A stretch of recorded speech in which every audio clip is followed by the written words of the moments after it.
We bring you history in a friendly, neighborly manner, 24/7, 366 days a year. And I'm joining you from the Friendly Neighborhood History Studio, where for the next hour or so, I will be answering all of your questions related to history, social studies, and the like. And then I don't know what's falling off the side there. And then we are going to be heading over to X, something I'm very excited for, our first ever live stream outside of YouTube. We will be doing an X live where I'll be answering even more questions. So I'll be answering even more history and social studies questions.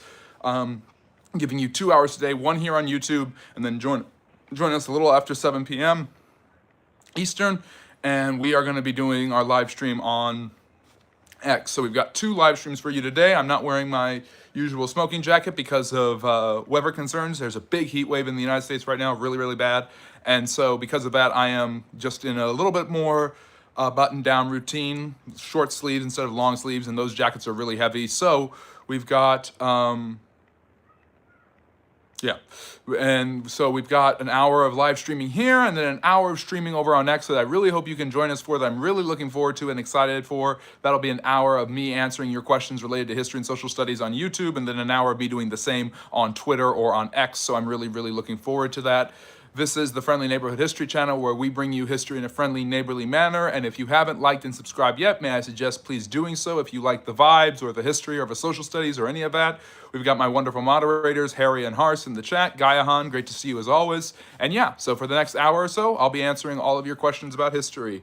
And then we're going to shift over to X, where this historian will be answering and talking even more history over with the crowd there. We'll see what we get. We'll see what happens there. We've never tried a live stream on another platform before, but we are really, really looking forward to it. And hopefully this will lead to more live streams on other platforms as well, as big announcements are coming. We've got a lot coming up for the channel. And that includes streaming on other platforms and even the creation of a TikTok, which is in the works. So we're really looking forward to it. Anyways, Hars is already asking a nice geopolitical question, which always has a history behind it, always has something connected to social studies, so I always like talking about that stuff with all of you guys. Obviously, a lot of information that's really historically relevant happening today, especially in the United States, but happening all over the world with the Russia and Ukraine war, the end of the Democratic Republic of Congo, and the Rwandan war after 30 years there. Lots happening and a lot to be explained and a lot to be diagnosed. But Hars is asking, can you explain the conservative shift within the Western world in the 2020s? Really, this shift of a swing to the right, a swing to a populist nationalism that has become extremely popular among some communities with the Reform and AfD parties in England and Germany, respectively, the rise of Javier Milei, the first libertarian president, really starts in 2015, 10 years ago, with Donald Trump taking the Republican Party by storm and reanimating it as more of a populist, nationalist conservative movement rather than a traditional globalist conservative movement. And that has influenced the rise of different political movements all throughout Europe and the West that have been mainly anti-immigrant, pro-nationalism, pro-national history, pro-embracing of traditional values as a way to support national history, pro-free market economics. This has influenced the British, it's influenced the French, it's influenced with the National Front, it's influenced the Dutch, and the German AfD party, which has become extraordinarily popular and extraordinarily interesting.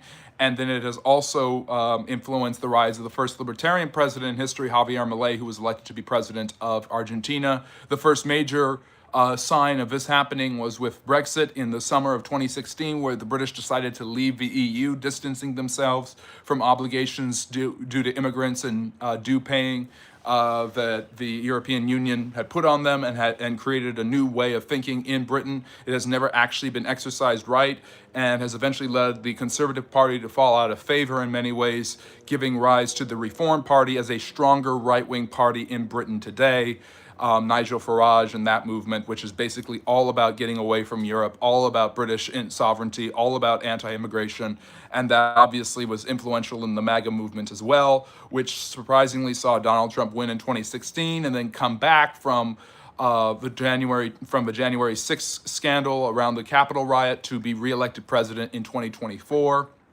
And in between, you have the rise of the right in many different areas of the world. I mean, there's right-wing nationalist movements in India. Obviously, the Israelis under Netanyahu are a nationalist right-wing organization. There's a lot of growing concerns of the far right becoming influential in Germany, Europe, and the United States as traditionally conservative, semi-right-wing proposals seemingly have died out. Nations have started to turn inward, looking at their own issues from an isolationist perspective, and that has impacted world affairs. As the right now seems to be less about foreign intervention and more about turning to their own, fixing their own problems, anti-immigration, protectionism, isolationism. These have all been on the rise thanks to presidents like Trump, thanks to Nigel Farage, and the rise of the right in Europe as well. So we'll see exactly what that looks like as it continues to unfold, but it's about a decade long, ever since the beginning of the Make America Great Again movement by Donald Trump. It has led to political upheavals. One of the biggest other elections I didn't mention was Giorgia Meloni, the Prime Minister of Italy, who has become more of a moderate, but was elected as a nationalist candidate. And nationalism in Italy is always conflated with fascism under Benito Mussolini in the 20s and 30s, and that obviously led to massive destruction. And Meloni has kind of governed from the center, although with a right-wing basis. The National Front under Marine Le Pen in France has gained a lot of steam and then has been basically outlawed, as far as I know. They basically won the election against Macron last year and then were overturned in that. So there's been a shift to the right. And with Europe being, for a long time, since the 90s, a tale of two cities with the, well, not really, a tale of two same cities with the liberal Labour parties being left-wing and the Conservative Party being center-left or center-right to one extent or another.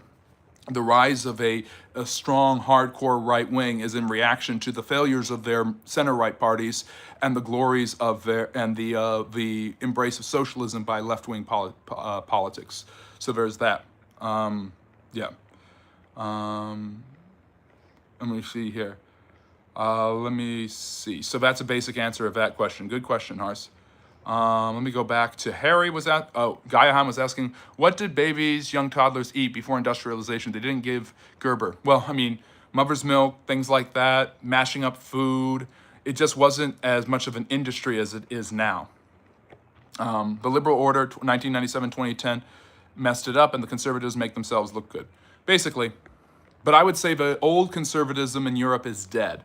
So the Christian Democrats in Germany, the center, even Macron's party, which is supposed to be kind of a center-left, center-right coalition party, is dead.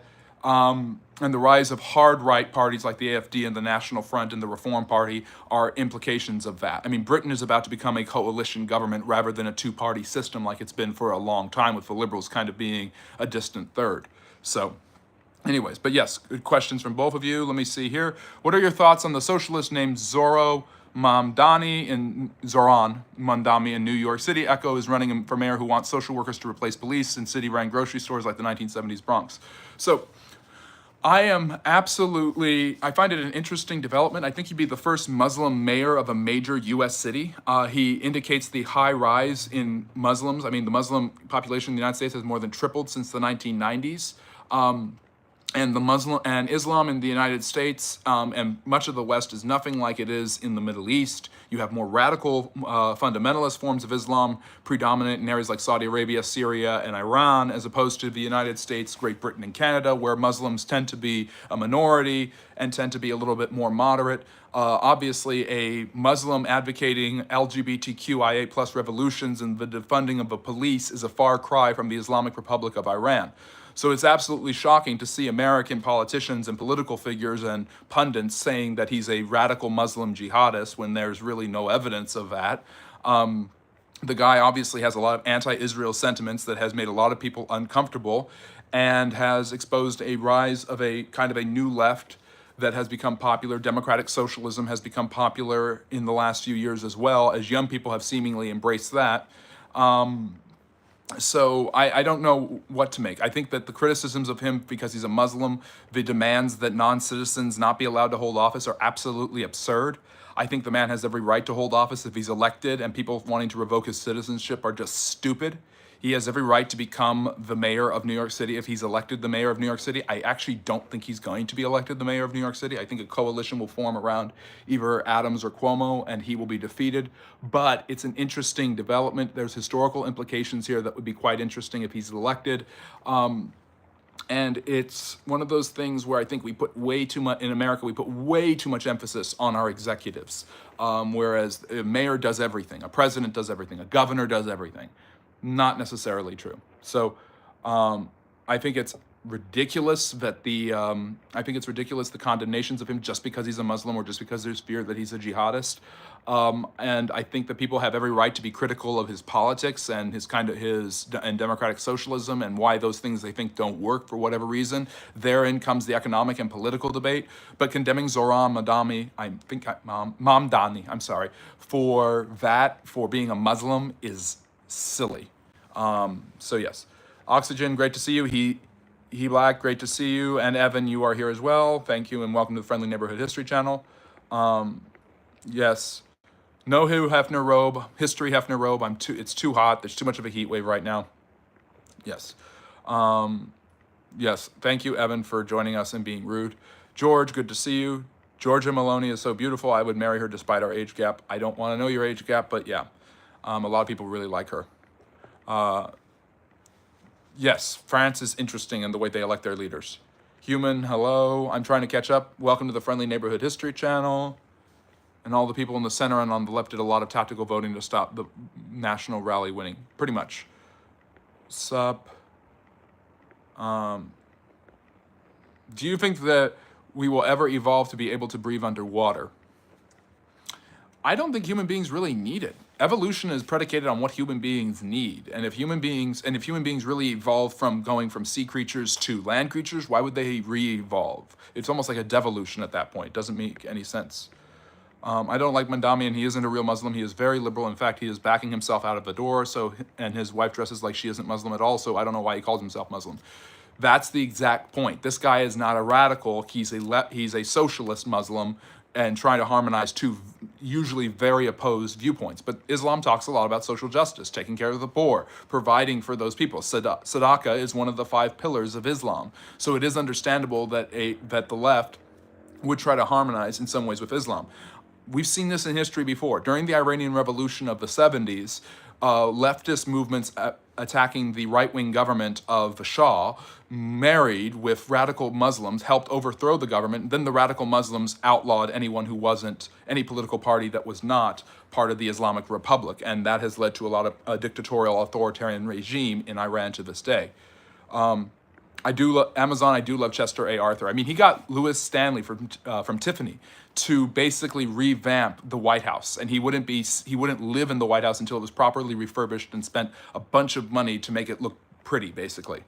Yeah. What is the significant cause of World War I, and how do different historians interpret its origins? By World War I, I'm imagining you mean the Great War. I call it World War II because I think the First World War was actually the 7 Years' War of the 1750s, but I will talk about the Great War. So the Great War starts, historians have a bunch of different interpretations, but the Great War starts, usual understanding is through a series of dominoes. The Austrian Archduke Franz Ferdinand is assassinated. He's the heir to the Austro-Hungarian throne. He is killed by a Serbian nationalist while visiting Bosnia, which had just been taken by the Austro-Hungarians. The Austro-Hungarians demand an investigation and reparations from the Serbians. Their demands are really draconian. The Serbians, a small country that had just gained its independence, wasn't willing to pay them. So basically, the Austro-Hungarians are trying to decide whether or not to go to war. Germany promises Austro-Hungary that it will help it in a war because the Russians will defend the Serbians and fight against the Austrians. So Austro-Hungary gets what's called the blank check, where the German Kaiser or emperor promises to allow them as much support as needed to defeat the Russians. So Austro-Hungary attacks Serbia, Russia goes to war with Austro-Hungary, and Germany goes to war with Russia. Now, Russia is allied with France, so France goes into the war. And when these empires go into war, Austro-Hungary and Russia and Germany, France kind of has an international empire despite the fact that it's a republic at the time. Basically, everyone joins in the war. So all of the colonies, all of the areas join the war. So Germany's colonies and France's colonies in Africa and in the East Indies will join the war, for instance. Great Britain doesn't want to join the war at first, but only does so when the Germans invade Belgium, which is never supposed to be invaded, in order to get to France. And that brings Britain and its empire into the war. So the causes of World War are a domino effect where different imperial powers continue to egg each other on to basically demand who is the greatest empire in the world. And fun fact, it was the British and they won the war. So there you go. America was founded by whites for whites. Diversity destroyed America. Yeah, okay, Andrew. So anyways, Evan. Mandami is a typical South Asian who claims to be Muslim. However, he's from Africa. He's not Asian. He's an African. His father was from, I think, Kenya or Ghana. And his middle name is Kwame, after Kwame Nkrumah, the first president of an independent Ghana. He lived in South Africa, and when he was 7, he went to New York and became a naturalized citizen. So there you go. Who are Muslim by name, but by, yes, Evan, there are a lot of more liberal Muslims who do not practice Islam as stridently as those in the East. And Smokey, I'm answering questions about history and social studies like I do all the time here. And if you like what I'm talking about and like the discussion, consider subscribing and becoming a friendly neighborhood historian. It's as easy as all that.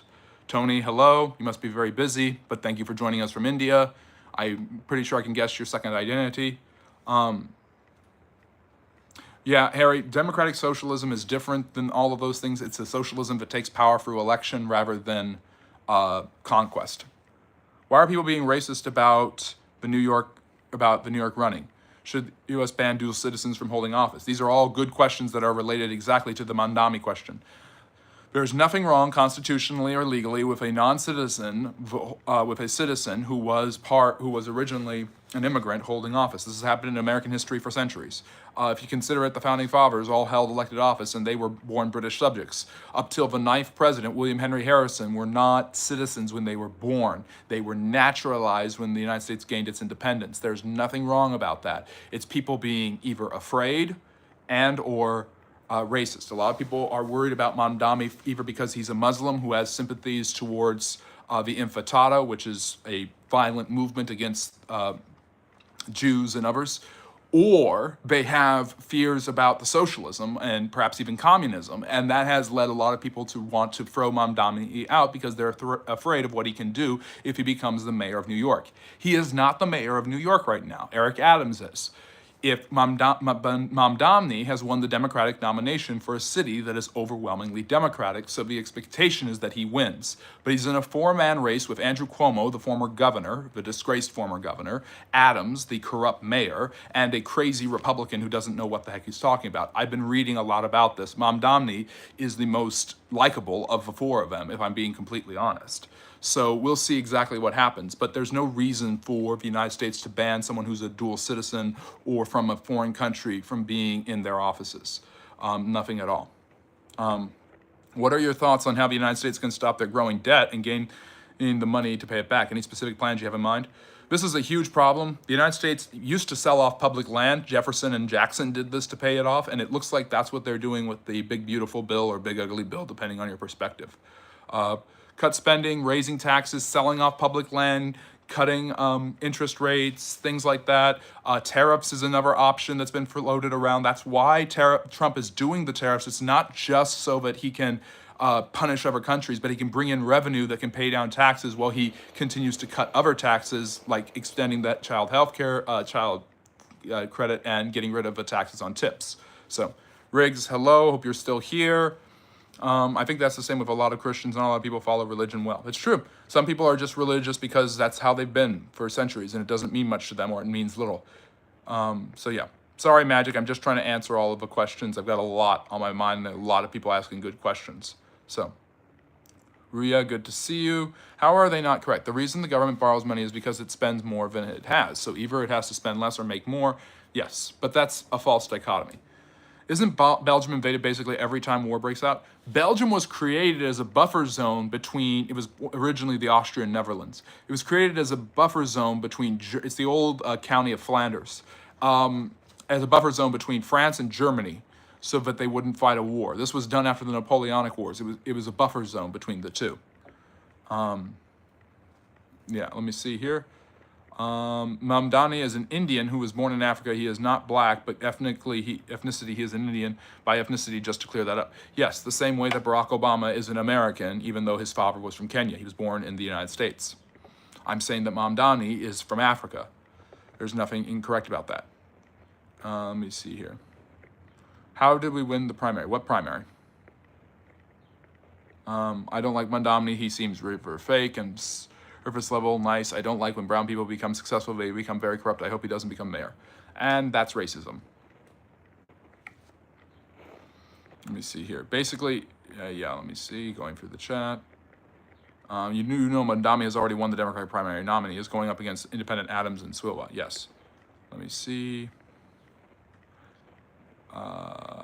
Going through the chat. Where do you think we would be technologically if the Romans had continued as a republic and the downfall in Dark Ages never would have happened? I don't consider the Dark Ages to actually have existed. I think there's a breakdown in a unifying political structure, which leads to the creation of independent kingdoms and states, like the Carolingian Empire eventually becomes France and the Holy Roman Empire. England becomes its own kingdom. Spain becomes its own kingdom until it's conquered by the Muslims. I think there's a breakdown of centralized political authority, but centralized religious authority and social authority continues to come from the influence of the Catholic Church during the Dark Ages. The Catholic Church, the monastery system, all of these things bring balance to the economic and social downtrodden, and also continue to promulgate ancient texts, manuscripts, and ideas so that they wouldn't be lost. So there really isn't a Dark Ages. It's definitely not great. It's definitely not as balanced and stable as it was under the Romans, but the idea that it was a period of abject difficulty when you have rulers like Alfred the Great, Charlemagne, you have the amazing monasteries like at Lindisfarne, and in Ireland, when you have the rise of the Papal States, you have so many different things going on, and you have the Byzantine Empire in the eastern part of Europe creating a really rich cosmopolitan environment. You can hardly call it the Dark Ages. My day was good. I hope yours was good too, Keith. And yes, Rando, every time I think of Flanders, I think of Ned Flanders wearing medieval armor because that was the medieval name for that country. Yeah. Yeah, Harry, that's not fully true. Tariffs are indeed a type of a tax, but yes. Dark Ages is a myth, or rather a misnomer. That's very true. Thank you, Emmy. Let me see here. Getting through the chat. Anyone hate it when people say they get a job while they themselves are not using their time working? It's so stupid. Yes, I do hate that. Let me see, going through it. Okay, questions about history and social studies. Has anyone, Matteo, good to see you. Does anyone have any questions about history and social studies? You live in the Tower of London, Jordan? What did you do wrong to get put in the tower built by William the Conqueror? Summer reading recommendations. Ooh, I'm finishing up Anna Karenina right now. I'm reading a really good book. I'm getting ready to read a really good book on Abraham Lincoln by Alan Galuzzo. I forget what it's called. Got a couple, so. Yes. So, yes. Hey, Stryker, good to see you. Long time. You want history? Here's a fact. Today marks the anniversary of me being unemployed. I'm really sorry about that, but that's more of a birthday than a history. So, if you have a question about history or social studies, please drop it in the chat, and I will be happy to answer in a friendly, neighborly manner. I do my best, Jordan. Let me see here. Do you think China would have been better off under the nationalists? Considering that Mao killed about 40 to 60 million people and starved them and got rid of all political opposition, as authoritarian as the nationalists were, they were continuing a long-standing trend of Chinese authoritarianism going back to the imperial days. I think China would have been better under the National Republic, the Republic of China, rather than the People's Republic. And Mohammed, thank you for joining us from Iran. It's always great to have people from all over the world. We have Harry, one of my moderators, and Simon, who's not here today, but they're Brits. We have Otak from Norway. We have Hars from the United States. And we have Mohammed. Thank you for joining us all the way from Iran. Evan, I don't know where you're from, but I'm trying to figure it out. So, how did the Irish slowly become integrated into the zeitgeist of whiteness? Weren't they seen as non-white? Non-Angloid people were usually seen as non-white, especially when they first came to the United States. It's usually an American distinction to think of them that way, but as the commonalities and connection between the British and the Irish increased, as the Irish gained more and more standing in American society, they were seen as white. So people who were not originally seen as white in the United States, over the time as they became less of immigrants and more of settled people with generational ancestry in the United States, since the United States was a predominantly and is a predominantly white country, they became seen as white. So Irish, Italians, Poles, Jews, even to some extent. Interestingly enough, the opposite happened to Hispanics. Hispanics were originally seen as white and now are seen as completely distinct. You've got Hispanic, non-white, because of that distinction. So there you go. Very good question, Gaihan. Was the Library of Alexandria real? Yes, in all likelihood, although it might have been highly exaggerated, destroyed by the Caliphate, I believe in the early 8th century. Can you explain what happened to the USS Liberty? It was attacked in 1967 during the Six-Day War as a false flag operation by the Israelis, hoping to bring the United States into the conflict and attack Egypt. Yeah, Ian, I probably will open the window. I'm getting really sweaty in here. How did Irish slowly become integrated into the... Oh, I already answered that. Can we talk more about the Banana Republics? Which one do you want to know about? I was talking a little bit about, in my channel video the other day, about Salvador Allende and how the United States overthrew a communist government in Chile through the CIA. There's that. Can we discuss why Herbert Hoover is actually the greatest president? Herbert Hoover saved the lives of more people than any other U.S. president when he brought relief to Russia and Belgium after the Great War. But he wasn't a great president. He blamed all of his problems on the previous president. Why did the Gauls and Romans fight so much? The Romans continually tried to entrench themselves in modern-day France. The Gauls didn't like that. They had been the ones who had sacked Rome. The Celts, as a barbaric group, were extremely warlike, extremely itinerant, and continually tried to occupy Roman lands. This led to intense fighting. Very good question, Ferg.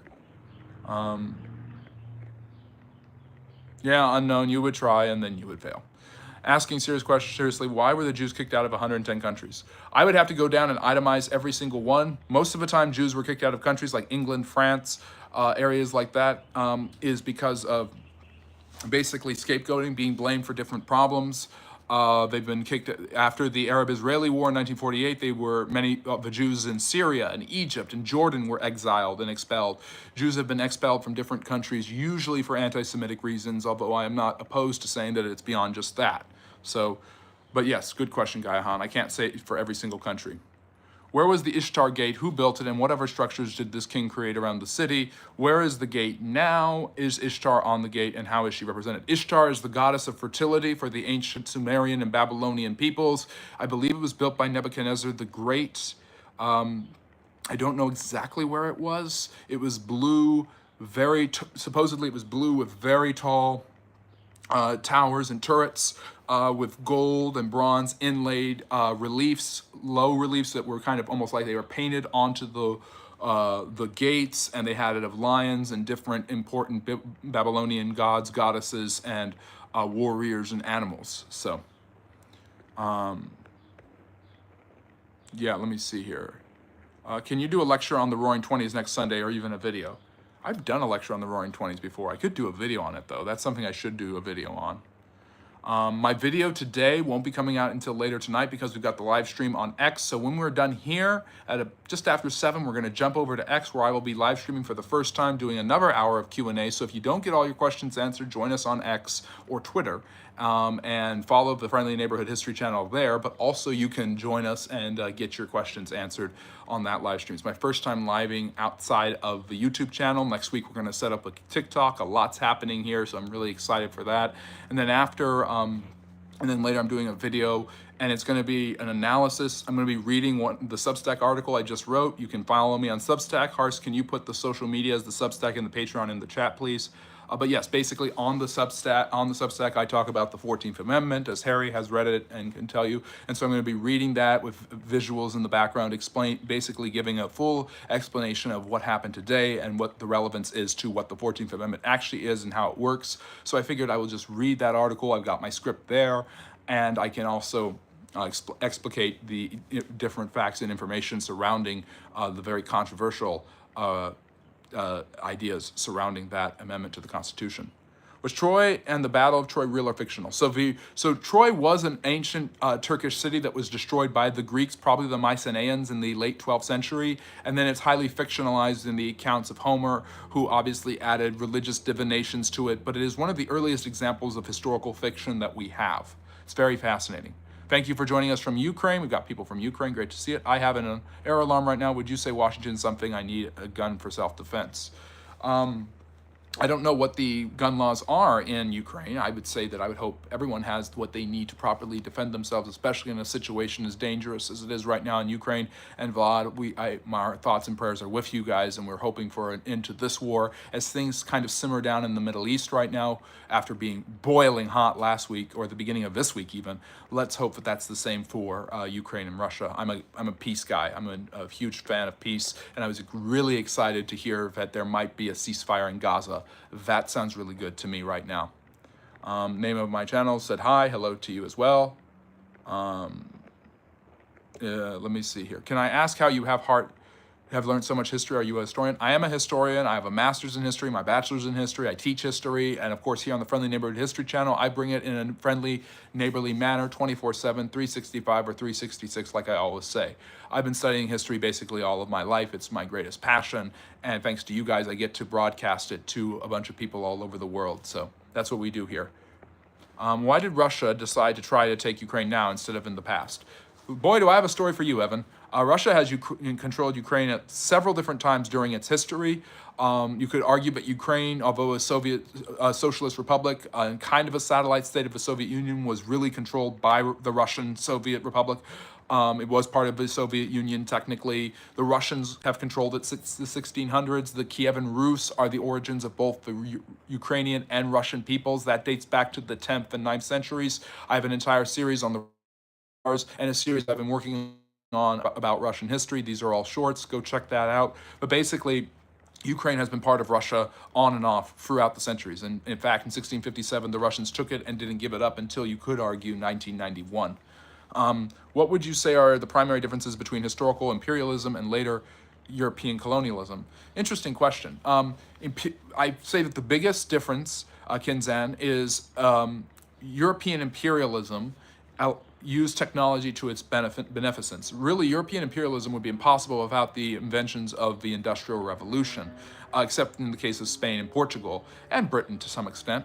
But if the imperialism of the 18th and 17th centuries allowed Europe to build colonies in the New World in South America and parts of India and Africa, it went crazy on steroids in the 19th and 20th centuries, allowing it to build empires in Asia and in Africa and in the Middle East. And the basic reason and justification for doing this was to civilize these people they believed to be inferior, to convert them to Christianity, and to trade with them, and to exploit their resources while building up their infrastructure, all of which turned out to be true to one extent or to another. For me, the one word is not racism, oppression, or evil. It's technology. The technology of the West allowed it to colonize these different areas of the world. The Chinese had the treasure fleets of the 15th century. They were really close to probably colonizing the New World, but they stopped it because they started to become more insular. The Europeans took advantage of that, and in the 16th century started to colonize. So it's different because earlier imperialism was, hey, there's a country right next to us, let's go take them and make them like us. That's what the Romans did.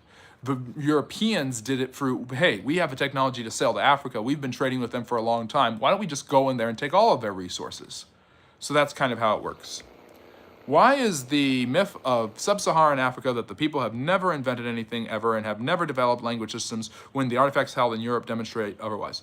The African societies were advanced, complex, and diverse. It is very easy for Western history, because it's been lazy on a lot of topics, to basically paint a broad brush. If anyone says the Native Americans without using the term generally, or the Africans without using the term generally, they're foolish. Africa is much bigger than Europe. North America is much bigger than Europe. When we talk about Europeans, we distinguish British, French, German, Russian. But with the Africans, we don't do that as much, and the Native Americans, same thing. They were diverse peoples with very different behaviors in very different areas. So you talk about Askum, you talk about Great Zimbabwe, you talk about the Congolese and their kingdom. It's incredible, the different areas in Africa. All of them were extremely good at trading and extremely good at developing wealth. Ghana and Mali, Mansa Musa, the richest man who ever lived probably, until Elon Musk. It's pretty incredible. And I think it's a fascinating history, and we don't talk enough about it, and we really need to. What year in the past does everyone want to make America great again? I don't really know. I'd say it's probably something about the 1940s and America winning what I call the Third World War. I have 2.5 hours of Q&A debate, so it was a good 30 minutes of debating. Fair enough. Iran-Israel war. Brother, Iran-Israel war, why you support? The war is basically ground to a halt and hopefully will stay that way. I support peace. I have the same attitude, I have to say, as the President of the United States in this, that they, in many ways, don't know what they're doing. There's been this constant, Trump's statement there is pretty rude and crude and nasty and very simplistic, but in many ways, it does show a historical pattern of the continual problems in that area of the Middle East. Continual fighting leads to continual tunnel vision. Israel certainly has tunnel vision with the Gazan situation, and Iran certainly has tunnel vision with Israel. And so, as Westerners are generally tending to favor places like India over Pakistan, Israel over Gaza, Israel over Iran, Ukraine over Russia. But as a historian and a social scientist, I have to say, you need to understand the perspective of both areas, you need to argue both sides, and you need to realize why they're doing this, even if you don't agree with what they're doing. Putin is going after Ukraine because he wants to revive the Russian Empire, and Ukraine, he believes, has been historically Russian, and so it has no right to have autonomy. The Iranians, the Israelis, are going after the Gazans because they see this as their chance to basically end the Palestinian question forever. The far right in Israel does. Not all Israelis, and maybe not even the prime minister to one extent or another. But yeah, the lack of the West's ability to understand the reasons geopolitically why these areas are fighting and why one side thinks one way, even though you can side with Israel all you want, but that doesn't mean you are off the hook for understanding geopolitically and historically why Iran is doing what Iran is doing, and vice versa. Was Homer real? Probably. Peter, hello. Do you know of any books on German tribes? Do you know of any books on German? Ooh, that's a good one. I'm sorry, I'm going to have to get back to you on that one, chemistry. I don't know of any directly that I have read. Are your prayers with the Pali people? My prayers are for peace, for salam, for shalom, for paz, for peace. That's a very fair prayer, I think. And yes, follow us on the social medias. And Evan, I think you can probably agree with a lot of what I'm saying for once. And let me see, where were we? Pinning the social media handle, so I lost track of the chat. If you have a question around history and social studies, please ask it. I'm catching up as soon as I can. Karina is saying, do you support Israel or Palestine? I've gone on the record a lot on this channel, so I'm assuming you might be new, and talking about how I believe Israel, how I'm supportive of Israel from a Western perspective, but is it so terrible now especially now, to demand that Israel, especially after Israel's gotten the backup from the US and Iran, that Israel stop and just knock it off and then resume diplomacy? Probably something that they should have done a year or two ago, so I was probably wrong about some of that. Do you think Napoleon was a good person, or at least his actions were justified? Great question, Hars. I love Napoleon. He's one of my most fascinating people in history. I think Napoleon is the most enigmatic figure in history because a man of a revolution, created by a revolution, and supposedly a servant of the revolution, ruled as a dictator. I think Napoleon was a reasonable person. I think it would have been very interesting to talk to him. I think he would have seen himself as justified, but I think a lot of the demagoguery and shallowness of dictators in the 20th century owes to someone like Napoleon. So, how did Hannibal's armies make it so deep into Roman territory? A lot of the areas that Hannibal went through, be it Spain or Gaul or the Alps, weren't controlled by the Romans at that time, Ferg. And when he got there, he kind of just played cat and mouse with them, and was always able, like at, I'm trying to remember the war, Carrhae? Was it Carrhae, I think? He was able to just, Lake Trasimene and Carrhae, he was able to just basically surprise the Romans with a much smaller mercenary force, and ambush them on several occasions. He was still really good.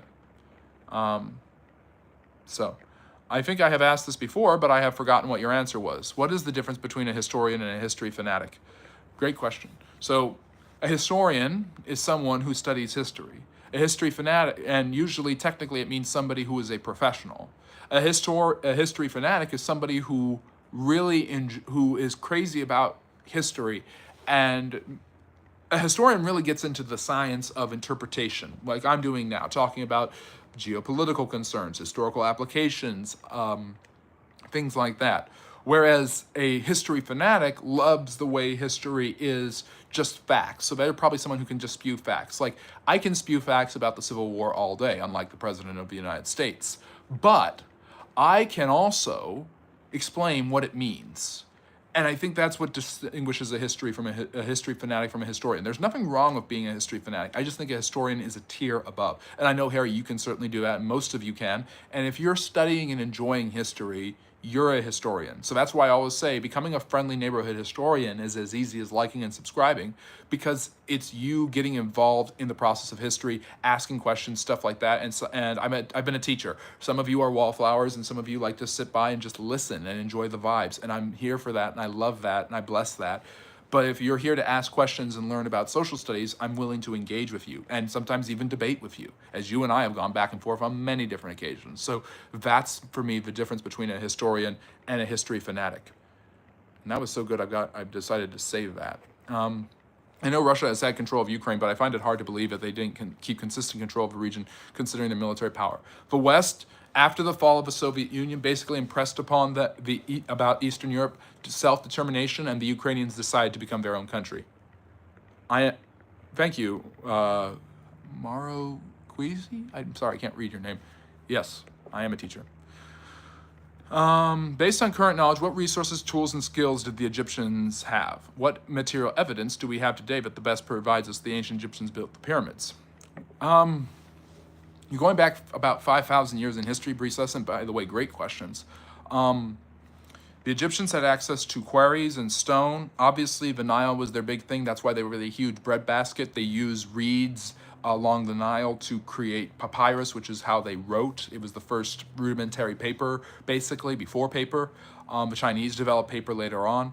I think access to limestone and sandstone is how they were able to build the pyramids. I understand the argument that we don't know exactly how they did it, and therefore it might have been aliens, it might have been this group or that group. I think you have the ability to move a lot of stones because you have tools and you have a large amount of slave and manpower to do it. So, why do Americans keep up the charade of 3 equal branches of government when the current president is ignoring court orders, using emergency declarations? How close is the U.S. to authoritarianism? Not close. I'm sorry, maybe I'm just a bumbling, hopeless optimistic, but the truth of the matter is, the U.S. president has done this on many occasions. And when FDR was doing this in the 30s and the 40s, when there were real dictators. The U.S. didn't turn into a dictatorship then, and I don't think it's turning into a dictatorship now. The 3 branches of government were never equal. They were never supposed to be equal. The founders did not envision them as equal. They envisioned Congress as being more powerful. They envisioned a slow, steady progression rather than a fast-paced government that does everything. So they would be totally disillusioned with Trump and totally against a lot of what he's doing, not on principle necessarily, but on action. But they would have the same opinion of Joe Biden and Barack Obama. They would not like nationwide injunctions by federal district courts. That would be an overreach of power for them. So they would probably side with the Supreme Court today on that decision. So the 3 equal branches of government, they've never been equal. They're supposed to balance each other out, and they're supposed to balance themselves. The president adding and cutting executive branch departments. The Congress, Senate passing, reconciling laws with the House. The courts overruling each other. They are supposed to check and balance each other and themselves. Like Russia invading the Swedish peninsula, I got that, but on the majority, he was attacked, not attacking. That's true. And Napoleon had every right to invade Russia, in my opinion. And the British couldn't have won that war without the Russians. So leprechauns built the pyramids, as simple as that, if only. Africans have developed numerous inventions. Look up the Moors and give Spaniards soaps, schools, and bathhouses. Islamic architecture. Absolutely. And Islamic architecture is very beautiful. If someone says, grab the camera for a Lamar Jackson edit one more time, each of these comments, oh geez. He is a very objective collector of human anthropology, a very fair man. The wellspring of knowledge is a byproduct of chooses to share it out for free. Striker, I really appreciate that. So kind. I hope you're referring to me. Do you agree that ICE riots are justified in that they lead to and what many did there? Okay, as an American, obviously part of the First Amendment from a historical perspective is the right to protest. Protests are often overcome by rioters and agitators. LA has a fascinating history. I've done a couple videos about this you guys can go check out. But it's always in the summer or near the summer when things start to get hot in LA, and that's when people have these riots. And I mean, the Watts, you have protests of people, and rioters come out, agitators, looters, they take advantage of people protesting what they believe is an unjust system. They do more damage than the National Guard does because they don't allow the message to be heard, and they make every protester look bad. So there's a big difference between the ICE protests, which were all around the country, and I mean, there's ones coming up this weekend with the No King's Day 2.0 or No Daddy or whatever they're going to call it. I really think this is all stupid. But the United States didn't have a king the day those protests started and didn't have it when those protests ended. They did nothing. We already have a No King's Day. It's July 4th. I'm sorry. I hate to say that, but it's just a bad name for a protest. So the ICE riots, I mean, there's a difference between riots and protests. You've got to distinguish. Protesting is perfectly fine and brings attention to a larger issue. Which could be the abuse of individuals who are citizens or legal residents or people who are elderly, who've been here for a long time or are sick and dying and need medical attention by ICE. That is a reasonable thing. But rioting, burning things, destroying cars, throwing rocks at cops, that doesn't help anyone. And it does more damage to the protests. So you got to distinguish between riots and protests. But LA has this pattern of falling into riots. You have ICE, you had the Watts riots, you had the Rodney King riots. They don't call them protests, they call them riots. And of course, Zoot Suits were the OG riots in LA 83 years ago, or 82 years ago. Who discovered USA or sailed to it first, Mansa Musa or Columbus? The Vikings. Let me see here. Didn't Israel attack Iran first? I didn't catch the full news, it happened so fast. Yes, Israel attacked Iran first. Let me see. In the United States, run by the victors of the American, is the United States run by the victors of the American Mafia Wars? No. But the Mafia definitely has diminished in its cultural weight and power. Did you see the Golden State Warriors hired Steve Kerr's son? Oh yeah, hilarious. Grab the camera for a Lamar Jackson edit? I'm not doing a Lamar Jackson edit. Oh my God, what is this Lamar Jackson edit? Maybe I've just been too busy being obsessed with the news and history. Why do we struggle to get back to the moon, and why is it such a difficult task with no new technology? It's not that we couldn't go back there, it's that it's not important to the Americans. The Viking operations in the 70s brought America to Mars because the Soviet Union said, big deal. It's not who reaches the moon, it's who reaches Mars. They pushed the goalpost back, and that forced NASA to redirect towards Mars. Lifelike, do you think EU federalization is a good idea? It happens. I don't know if it's a good idea. Was the October surprise orchestrated by Reagan? No. They say come legally like genocidal colonization is justified. COVID was a false flag used to force human race into a global lockdown as a precursor to a prison planet 9/11 ongoing cover-up. Thank you, Pastor. I'll try to remember that in the history books. How much is the American system support responsible for Korea's success today and now? The South Korean government has had its ups and downs with rightfully democratic elected leaders and proper modes of government, but the United States has basically ensured its safety both during the Korean War, which started just over 75 years ago, and to this day as well. Which Total War game is your favorite? Rome, the first Rome. I just don't like the overexpanded maps they have in the later games. I like the simple, traditional Rome Total War, Medieval Total War 2, but good guess. I do like RTS games. Aussie, hello. So I always think I'm a history fanatic because I'm still in school, so can't be a historian. You are a historian. If you are studying history and looking at it from an interpretive lens and in a deep way, you are a historian. I just happened to stumble upon a Roman bath and fort on my walk in Edinburgh. Pleasant surprise, Septimius Severus used it during his campaign in Scotland. Yes, he was one of many Romans who tried to conquer Caledonia and was not successful at doing it. Interestingly enough, the Scottish had their own colony in Panama called New Caledonia. Its failure led them to basically ask the English to absorb them, and in 1707 that happened, and that's how Great Britain was formed. And Harry will appreciate that.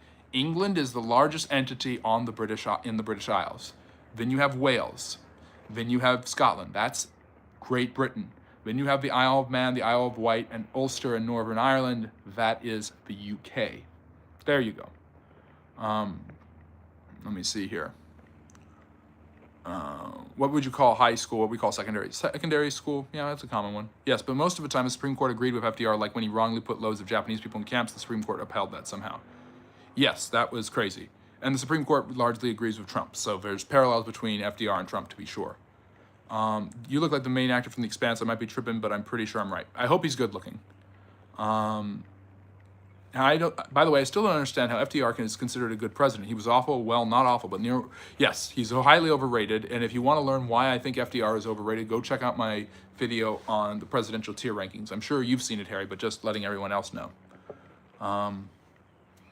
Thank you for joining us from Pakistan. We've got people from Pakistan and Iran. Great to see them. Let me see, getting through the questions here. I love music. It's great to see you. Long time. And yes, you are a psych professor. I love having I Love Music here. He knows so much. Yes, let's go with, yeah, Guy Han. If anything has been proven since Trump came back the second time, it's that not only is he is unpopular, but even his opponents are even more unpopular. So a lot of Americans seem to be defaulting to, well, I guess I'll just go with the Trump lot because it's not as bad. I'm good, Jasmine. I hope you're doing great too. Orange Nut Job J makes a lot more sense. Thank you, Harry. I will accept that. I don't know why so many people are mad at Americans wave Mexican flags. Don't they see any outrage on St. Patrick's Day when Irish flags are everywhere? The reason for that light is because it was waved in a series of protests and riots, not in a celebration. Waving them on, no one protests when they're waved on Cinco de Mayo or on September 10th, which is the real Mexican Independence Day, not Cinco de Mayo, by the way. No one sees that. The problem, Lifeline, is they were waved during protests against ICE, which is deporting people to Mexico. So why would you wave a Mexican flag telling them exactly where to send you if you're an undocumented immigrant? It seems counterproductive. Why aren't you waving the American flag demanding that you stay when you want to stay here and not be deported? When you're opposed to people being deported to another country, why not wave the flag of the country that you want them to stay in rather than the country that they are probably going to get sent back to? It just seemed politically incongruous and a little unpatriotic. There's nothing wrong with people celebrating their Mexican culture and waving those flags. That created huge problems for the Mexican, for that movement though. Fiscal cliff is real. Let me see here. Let me see. What are you talking about? History, social studies, answering questions and the like. We've got about another 10 minutes before we head over to X. So please follow me there. Hars, put just the X handle. It's pinned, but I want the X handle in the chat so people can follow me there and then join us for the live stream there. How come and if you don't get your questions answered here, you can get them answered there. How come in the past our ancestors didn't protest how we do now and fight for their rights? A rise in continual agitation with the government. Young people have always protested in one way or another. Some of them did it in terrorist activity. Look at the Weather Underground. Look at the Sons of Liberty, for example. Yes, we do. Yes, July 4th is No King's Day. Did college make you a communist? I love it. I just love it. I get accused of being a left-winger and a right-winger all the time, which means I must be doing something right. No, college did not make me a communist. UK actually has no culture anymore. I wouldn't say that. Can we get a live stream on the late Roman Republic? That would be a good one. I think I've done a live stream lecture on that before, though. But I should do a video on that. Hello, Moto. Great to see you. Got so many great historians here. Let me see. I'm from the United States. Goga. Hello, Vincent. Do you know if Britain actually assassinated Polish government and exile leader Sikorsky in World War II or World War III, which I consider to be? I'm not sure, Flame Guy. I've heard something about that. One American understands that the UK, England, Great Britain. Yes, there's many others who do. And I sometimes use England interchangeably or Great Britain interchangeably, but yes, there is a distinction, and there's many other Americans who do that. Give us a little credit. But future forecasting, do you think we will phase out physical currency and switch first to digital banking and eventually establish individual by class and not finance? No, the Marxists in Russia tried to do this 100 years ago and it didn't go anywhere. I still think there'll be a space for specious currency. I just think that you're going to get, instead of being backed up by silver and gold, it's probably going to be backed up by digital currencies in some way, shape, or form. People just have too much money, too much specious, too much fiat currency involved in banks, trusts, and stocks to change that. Do you think World War III is really going to happen? World War IV, in my opinion, because the 7 Years' War is the First World War, but probably not. It seems like it's calming down. It looked like it was simmering this weekend. It seems like it's calming down going into the next weekend. But yes, thank you, Gaihan, for backing me up there. I feel as though Biden makes Orange Man popular by default. Yes, and Harris didn't help her case at all. And it just seems like the Democratic Party in the United States, much like the Labour Party in Britain, and not unlike the Liberal Party in Canada isn't having this problem, but the Labour Party in Great Britain and the Democratic Party in the United States has a problem with selecting viable opposition to people. And the experiment, and now the Democrats, I feel, are kind of experimenting. Okay, well, moderate Joe Biden didn't work. We'll try a more liberal Kamala Harris. Well, she didn't really seem to strike a chord. We don't want to get we want someone who's like young and energetic. Let's see if democratic socialism really works. And so maybe Mamdani and Alexandria Ocasio-Cortez, the congresswoman, are this new experiment of kind of, well, we're just going to go hard left and promise people stuff and see if that gets us anywhere. Any thoughts on the Shroud of Turin? It seems like it's competing evidence, but there seems to be some evidence that it actually does come from the 1st century in Judea. So let me see here. Will you give us staff on Twitter? I've never done a live on Twitter, so I just don't know. I'm assuming I will. I'm assuming that's the same as this, but I would love to have you guys as staff, sure. Thank you. I love music. I appreciate that. Why did Orange Man cease fire? It confused the hell out of me and seemed like a strange more. I could have expected it to continue on for years. Because he's not interested in forever wars. He really isn't. I mean, I'm not defending him by saying what he believes. The fact that people are so anti-Trump that they don't know what he actually stands for is concerning to me, that you can take the president of the United States, or any leader for that matter, and just completely misunderstand where he's coming from. I hate it when they do it, when they did it to Biden, and I hate it when they do it to Trump, and I hate it when they do it to any leader. Trump is not a forever war kind of candidate. Let me see. And yes, Vincent, I agree. History is very cool. What bad having toxic parents on getting them dead? What? Yeah, don't kill people. That's why. What do you know about Brexit? 10 years ago, really a big sign of a rightward shift and a populist shift by the Western world. Yeah, let me see here. Lots of people getting deleted. Good. Is America forever bound to be a dichotomy of Democrats and Republicans? Could a new party form? It could, but I don't see it going anywhere. Let me see. Did Ford supply the Nazis engineering? Not necessarily. He was sympathetic to them at first and helped them out a little bit. But by the time the war was happening, he was producing a lot to help the American military because it made him a lot of money. So, let me see. Why are American politicians always beholden to Jewish interests?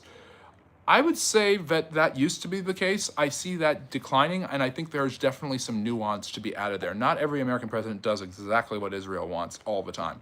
Richard Nixon, Barack Obama, these have been exceptions. Yeah. He's always either putting someone down or mocking or humiliating them. Can't stand him. A lot of people can't stand him, and I don't blame you, EGM. Let me see. Iran has been 2 months away from nuclear weapons since 1997. Yep. Basically. And if you believe the mainstream media in this country, they're still 2 months away from nuclear weapons, interestingly enough. Did you see the poppy field installation by the Tower of London? No, but I'd love to. That sounds nice, actually, sprucing it up. In hindsight, both Johnson and Nixon were decent presidents. Now that we have come to understand them both, both were hamstrung by Vietnam, which they didn't start. Nixon was a good president and actually solved the Vietnam question. Johnson could not do that. The problem with Nixon was, of course, Vietnam. So, let me see. Anyways, so we've gotten to, you're a Democrat, ain't you? I don't reveal my politics, my sexuality, for anyone wondering, where I live, my age, my name. Ask Carson Harry. They've been here forever. They don't know anything about me besides this. We're going to switch on over to X. We've been going here for an hour, so we've got another hour of live streaming, but East Tennessee, you can keep guessing, watch my video and stuff like that. Yes, I know I ranked Nixon so low. I'm sorry, but covering up Watergate, destroying people's faith in the American government, and setting the Republican Party at constant enmity with the media ruined Richard Nixon. So yes. Anyways, I really hope you all enjoyed this. Join us tomorrow if you're not going to join us on X. I have another live stream Q&A, Ask Me Anything, at 6 p.m. Eastern Standard Time again. And then Sunday, 4 p.m. Eastern, I will be talking about June holidays such as Pride Month and Flag Day and Juneteenth and stuff like that, and Father's Day. And then we are still voting, so you can vote on the Friendly Neighborhood History channel about what topic you want me to talk about in the second half hour on Sunday, 4 p.m. Eastern Standard Time. Thank you for joining us from Canada and Iran and all of these great places. I've never admitted that I'm 25. Yes, and I'm going to be going on X, where Harsh and Harry and the others will be joining us. And please follow us on X and Instagram and Facebook, all of these great places. And thank you for vouching for everything. What are the chances World War IV already started? Probably not, or World War III, depending on your perspective. I understand Watergate a lot, Jane Shillis. You're 25, you admitted that to a... What about Iran? What about Iran? So anyways, let me see. All right, so I really hope if you join us over there, and if you don't, have a really great rest of your Friday, or Saturday now for some of you. And I will be seeing you later today or tomorrow, depending on where it goes, for our second part of our Q&A. You can ask me anything about history, social studies, and the like. Yeah, go on strike, Harry. That's funny. Thank you so much for liking the stream. Striker, it was so good to see you. So good to see everybody else here. A lot of you are coming here again. We are going to be doing this on X, more answers, Q&A about history and social studies for another hour. And then later tonight, you can all watch my video where I read my Substack article and fill in some details about the 14th Amendment that no one in the American media or the President of the United States seems to understand. So I'm going to give a very fair and objective perspective there, as hopefully Harry can attest to because he read that article. And you can read my articles on Substack. Hars, can you put Substack in the chat real fast, and Patreon, where you can get bonus content, early release, and all of that, or you can join here on YouTube. No pressure, of course, whatsoever. Michael, I salute you as well. What is your perspective and view about Iran? I can understand the West not wanting Iran to get nuclear weapons and being terrified of a radical jihadist government that is also a dictatorship. It'll be interesting to see how much they're willing to wheel and deal. But the fact that regime change has not happened in Iran now probably means it's not going to happen for any time soon. So yes. Oh, the Substack is pinned? Yes. Go and read some of my Substack articles and all of that great stuff. Can you review the Chuck Swindoll video? I have to go and watch Swindoll. I have to watch Keegan. Keegan recommended, I forget who it was, really good historian. And yes, read the comments on the Substack. Harry has some really good insights there that I disagree with. But yes, follow us on Substack where you can read my articles. And then this video tonight will be me reading that article back to you guys. So thank you for joining us. We'll see you over on X for our first ever non-stream here from on YouTube. It'll be our first live on another platform. Take care. Have a wonderful day. And remember,